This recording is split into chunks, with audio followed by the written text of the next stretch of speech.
Alhamdulillahilladzi ba'atsa nabiyyana Muhammadan sallallahu alaihi wasallam rahmatan lil anam wa ihtasahu bi sar'atin mustamilatin 'ala al-hikam wal ahkam wa 'ala alihi wa sahbihi ma sahbihi sunnatil 'alam. Asyhadu an la ilaha illallah wa asyhadu anna Muhammadan 'abduhu wa rasuluh. Allahumma shalli wa sallim 'ala sayyidina Muhammad wa 'ala ali sayyidina Muhammad. Qala rabbi shrah li sadri wa yassir li amri wahlul 'uqdatam min lisani yafqahu qawli, amma ba'd. Ma'asyiral muslimin wal muslimat, sidang jamaah salat subuh yang dirahmati Allah Subhanahu wa taala. Pertama-tama marilah kita senantiasa manjatkan puji syukur kehadirat Allah Subhanahu wa taala atas segala nikmat dan karunia-Nya, nikmat Islam, nikmat iman, nikmat kesehatan, nikmat kesempatan, sehingga pada kesempatan pagi hari ini kita masih dipertemukan satu majelis yang mulia, yang insya Allah kehadiran kita merupakan keberkahan kita dunia wal akhirah. Amin ya rabbal alamin. Salawat dan salam kita sanjungkan kepada junjungan kita baginda Nabi Agung Muhammad sallallahu alaihi wasallam, karena beliau yang telah membawa umat manusia dari zaman kegelapan, zaman jahiliyah menuju zaman yang terang benderang, zaman yang Islam ya, yang kita alami hingga hari ini. Mudah-mudahan kita semua senantiasa istiqomah menjalankan ajaran-ajaran beliau sampai akhir hayat kita, dan semoga kita semua mendapatkan syafaatnya nanti di yaumil qiyamah. Amin ya rabbal alamin. Jamaah salat subuh yang dirahmati Allah Subhanahu wa taala, kita akan membahas tentang 9 dosa yang menggugurkan pahala kita. Jamaah yang berbahagia, pada umumnya setiap orang yang bekerja dalam 1 bulan pasti akan mendapatkan gaji. Tetapi ada juga orang yang bekerja tetapi tidak mendapatkan gaji karena berbagai macam hal.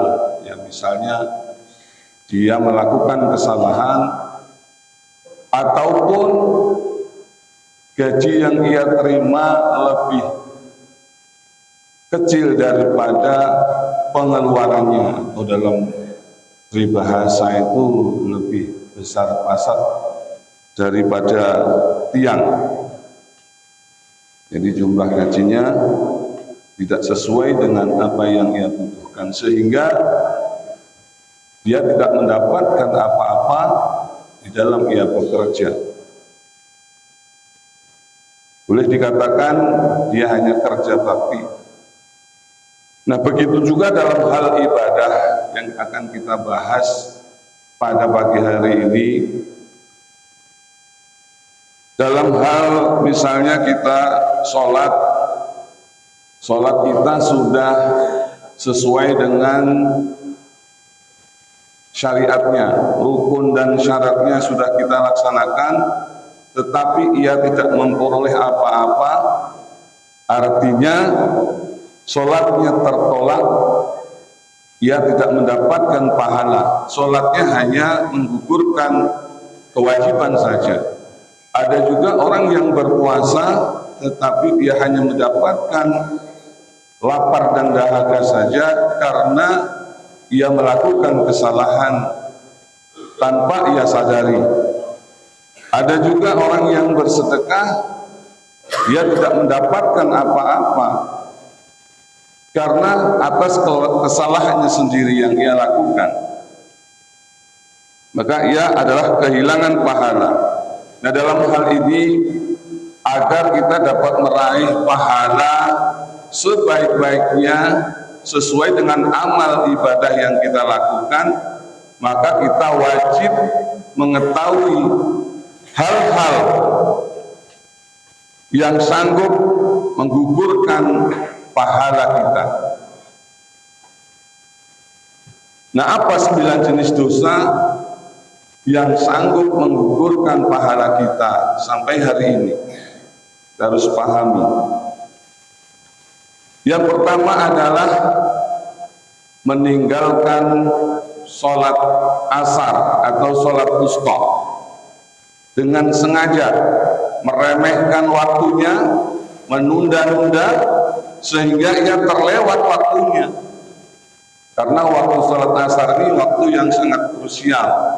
Tanggung, orang kerja sebentar lagi, mau mengadakan kegiatan, ditunda-tunda. Waktunya karena waktunya pendek sekali Pak kalau sholat asar. Ini hati-hati, jangan sampai kita menunda-nunda. Kalau kita meremehkan sehingga terlewat, maka pahala kita di hari itu akan terhapus. Misalnya hari ini kita sholat subuh, kemudian kita sholat duha, kemudian kita bersedekah, sholat duhur, dan nanti siang, misalnya seandainya naudzubillah kita meninggalkan sholat asar sehingga tertunda waktunya sampai tiba-tiba maghrib, maka pahala kita hari ini akan terhapus. Nah, ini sesuai dengan sebuah hadis dari Abu Hurairah radhiyallahu anhu. Qala Rasulullah sallallahu alaihi wasallam, "Man tara salatul asri faqad habita amaluhu." Barang siapa meninggalkan sholat asar, yang tadi meremehkan waktunya, maka terhapuslah amalannya. Subhanallah. Maka ini harus hati-hati, harus kita pahami. Hadis riwayat Bukhari. Kemudian yang kedua adalah minum khamr atau minuman yang memabukkan. Dikatakan dalam sebuah hadis dari Abu Amr radhiyallahu anhu, Rasulullah SAW, "Man syaribal khamra wa sakira lam tuqbal lahu salatun arba'in subahan wa imma tadakhalan nar fa in tabataballahu alaihi." Siapa yang meminum miras lalu mabuk, maka Allah tidak akan menerima sholatnya selama 40 hari. Wa in mata dakhalan nar, jika ia mati maka ia masuk neraka. Wa in tabataballahu alaihi, jika ia bertobat, maka Allah akan mengampuni dosanya. Nah, ini dosa minum khamr atau minuman keras. Jadi sholatnya selama 40 hari tidak diterima. Kalau seketika itu mati, mabuk, overdosis apa-apalah gitu ya. Kalau ia mati, maka ia akan masuk neraka. Ini hadis Pak, yang hadis sahih dari Ibnu Majah. Dan saya yang kasih. Maka berhati-hatilah risiko ketika orang coba-coba minum khamr atau sesuatu yang memabukkan, apapun namanya, maka hukumannya adalah sholatnya 40 hari tertolak. Kalau dia mabuk sudah sadar sholat, maka selama 40 hari sholatnya tertolak. Kalau seketika itu mati, maka dia akan masuk neraka. Naudzubillahi min dzalik. Akan tetapi Allah mengatakan dari hadis ini, Rasulullah SAW mengatakan apabila ia bertobat, maka Allah akan mengampuni taubatnya. Maka tadi yang dijelaskan, yang dimaksud tidak diterima sholatnya selama 40 hari bukan berarti dia tidak wajib sholat. Sholat harus tetap dilakukan. Jadi bukan tentang sholatnya nggak diterima terus selama 40 hari tidak sholat. Kalau tidak sholat, ya dosanya double, dosa meninggalkan sholat, dosa meminum minuman keras atau minuman yang memabukkan. Nah, sholatnya harus tetap dilaksanakan, akan tetapi tidak diterima pahalanya. Jadi sholatnya hanya menggugurkan kewajiban saja, atau ibaratnya sebagai penggugur dia minum minuman keras tadi. Dia harus tetap dilaksanakan. walaupun tidak diterima. Itu hukumannya sangat berat, jangan diremehkan ya. Dan harus berhati-hati. Jika kita pernah melakukan, maka segera bertobat kepada Allah Subhanahu wa taala. Kemudian yang ketiga adalah berbuat syirik. Karena syirik ini dianggap adalah suatu kezaliman yang besar, dan perbuatan tersebut merupakan penghinaan kepada Allah Subhanahu wa taala. Karena berbuat syirik ini sama dengan menyamakan Allah dengan makhluknya. Allah Subhanahu wa taala akan memberikan balasan bagi mereka yang berbuat syirik, yaitu dengan tidak menerima amal perbuatan mereka, amal kebaikan mereka. Allah tidak akan mengampuni sampai ia bertobat, dan jika dia berbuat syirik sampai dia mati atau meninggal dunia, maka Allah tidak akan mengampuninya kecuali dia sempat bertobat. Nanti hati-hati, ada syirik besar, ada syirik kecil. Kalau syirik besar, meyakini bahwa suatu benda, menganggap itu adalah Tuhan, itu syirik besar. Tapi kalau syirik kecil, kadang-kadang yang kita tidak menyadari, meyakini bahwa sesuatu itu kekuatan tidak menisbatkan kepada Allah Subhanahu wa taala. Misalnya kita minum obat, dengan minum obat ini saya sembuh. Ini termasuk syirik kepada obat itu. Akan tetapi ketika kita mengatakan alhamdulillah, dengan izin Allah saya minum obat ini, saya jadi sembuh, itu harus menisbatkan kepada Allah. Jangan sampai kita mengucap dengan obat ini saya sembuh. Itu syirik kecil, Pak. Termasuk kita melaksanakan sholat. Kalau tujuan kita sholat ini ingin dilihat orang, maka ini termasuk syirik kecil. Niat kita tahu kita hanya di hati. Niat kita di hati, yang tahu kita dengan Allah. Kalau kita melakukan ibadah dengan niat ingin dilihat, ingin dipuji, itu termasuk perbuatan syirik kecil. Harus berhati-hati. Dikatakan di dalam surat Al-An'am ayat 88, Allah berfirman, seandainya mereka menyekutukan Allah, niscaya lenyaplah dari mereka amalan yang telah mereka kerjakan. Syirik, maka akan lenyap amalan kita yang terdahulu, yang kemarin-kemarin. Kalau kita melakukan syirik, dan syirik itu hanya di dalam hati. Kita juga tidak boleh menjas orang syirik yang tahu kita sama Allah, yang tahu perbuatannya musyrik. Kemudian yang keempat adalah apa? Murtad. Murtad atau keluar dari agama. Bagi mereka orang yang keluar dari agama Islam, maka disebut murtad. Maka semua amalannya yang terdahulu yang ia kerjakan maka terhapus, tidak bernilai di hadapan Allah Subhanahu wa taala. Dan banyak Pak sekarang lah. Jadi amalannya dulu, misalnya yang membangun masjid, kemudian membangun jalan dan lain-lain lah, banyak amal solehnya. Kemudian suatu ketika dia murtad, naudzubillah, maka amalannya semua itu yang mereka lakukan maka akan terhapus. Pak. Kebaikan-kebaikan yang mereka lakukan maka akan terhapus dan tak bernilai apa-apa di hadapan Allah Subhanahu wa taala. Nah, kita harus selalu berdoa kepada Allah. Kalau hari ini kita teguh dengan iman kita nggak tahu, Pak. Sehari, 2 hari, sebulan, setahun, maka kita banyak berdoa, yang muqallibul qulub tsabbit qalbi ala dinik. Kemudian kita diteguhkan iman kita oleh Allah Subhanahu wa taala.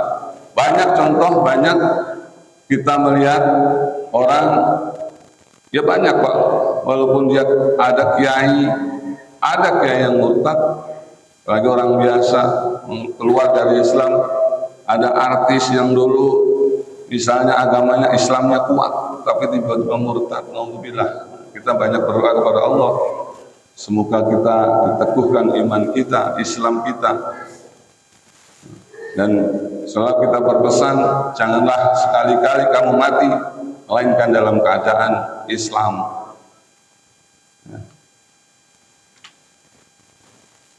Ini dijelaskan di dalam Al-Quran surah Al-Baqarah ayat 217. Saya bacakan artinya saja untuk menyingkat waktu.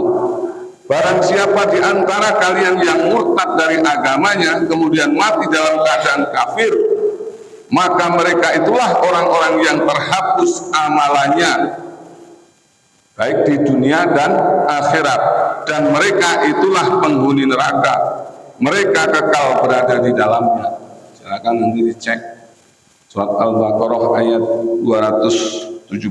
Allah yang berfirman, bukan karangan manusia, bukan kata saya, tapi kata Al-Quran, firman Allah Subhanahu wa Ta'ala. Kemudian yang kelima adalah riya. Apa riya? Riya itu disebut sebagai melakukan suatu amalan dengan tujuan untuk mendapatkan pujian, untuk mendapatkan kedudukan, supaya terkenal, dan lain sebagainya. Jadi niat tujuannya adalah untuk supaya kita mendapat pujian dari orang lain. Kita beramal ingin mendapatkan pujian, niatnya, tujuannya dulu. Kalau riya itu tujuannya, saya mau menyumbang masjid supaya kita dianggap hebat, ingin dipuji orang lain, misalnya gitu. Jadi niat dulu. Kalau riya itu niatnya mau melakukan kebaikan atau amal soleh, kita dengan niat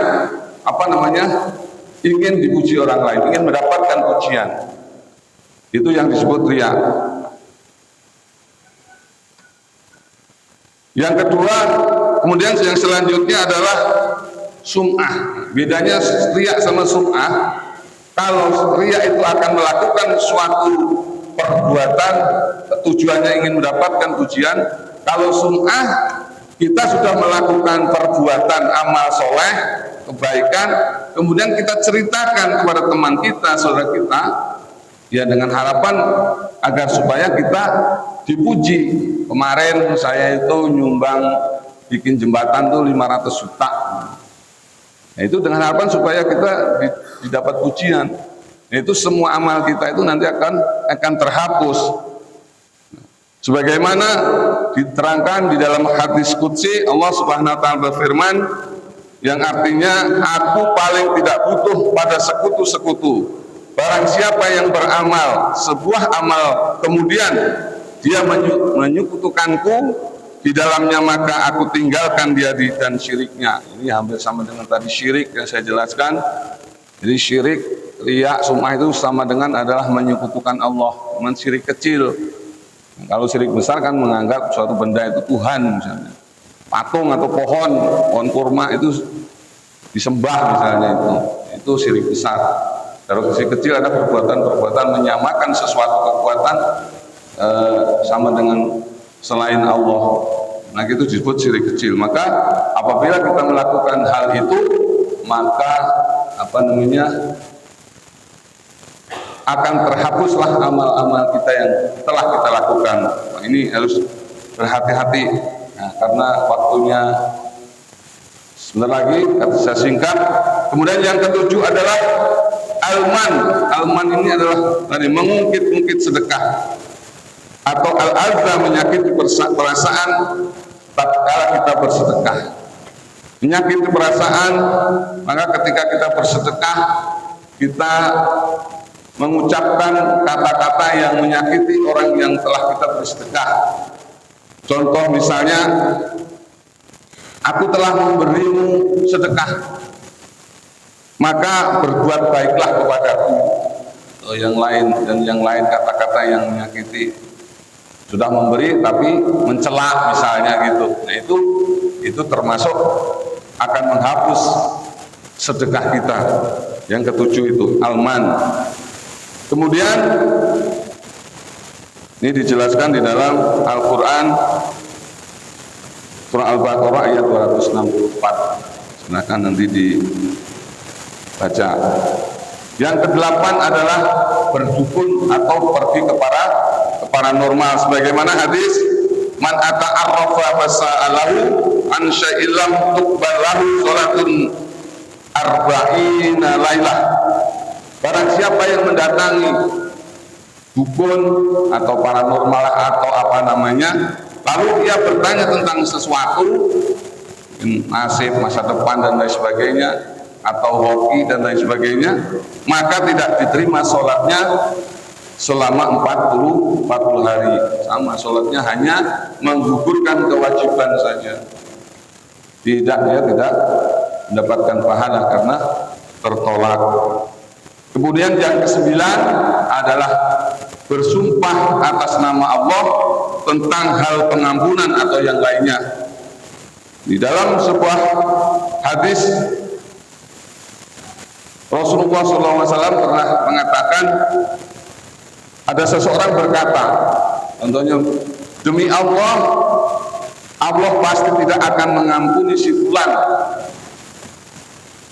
Maka Allah Subhanahu wa taala berfirman di dalam hadis qudsi, siapakah yang bersumpah atas namaku bahwa aku tidak mengampuni si fulan, sesungguhnya aku telah mengampuni si fulan. Aku menggugurkan amalanmu. Yang tadi bersumpah atas nama Allah, padahal kita tidak tahu itu ada hal yang gaib, maka tidak boleh bersumpah bahwa Allah tidak mengampunimu, padahal ampunan itu hak prerogatif Allah Subhanahu wa ta'ala. Maka ketika itu kita bersumpah atas nama Allah sesuatu yang kita tidak pahami, kita tidak tahu, maka Allah akan menggugurkan amalan kita. Jamaah salat subuh yang berbahagia, jadi kesimpulannya biar kita ingat, ada 9 dosa yang terhapus, yang menghapus amalan kita. Yang pertama adalah meninggalkan sholat asyam, kemudian yang kedua minum minuman keras, yang ketiga adalah berbuat syirik, kemudian yang keempat murtad atau keluar dari agama, yang kelima riya, yang keenam syunah, yang ketujuh adalah alman, mengungkit-ungkit sedekah, atau al-adza, menyakit perasaan penerima. Kemudian yang kedelapan adalah pergi ke paranormal atau dukun.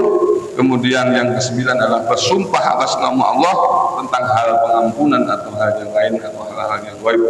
Itu kesimpulannya. Mudah-mudahan bermanfaat dan semoga kita terhindar dari 9 dosa tersebut.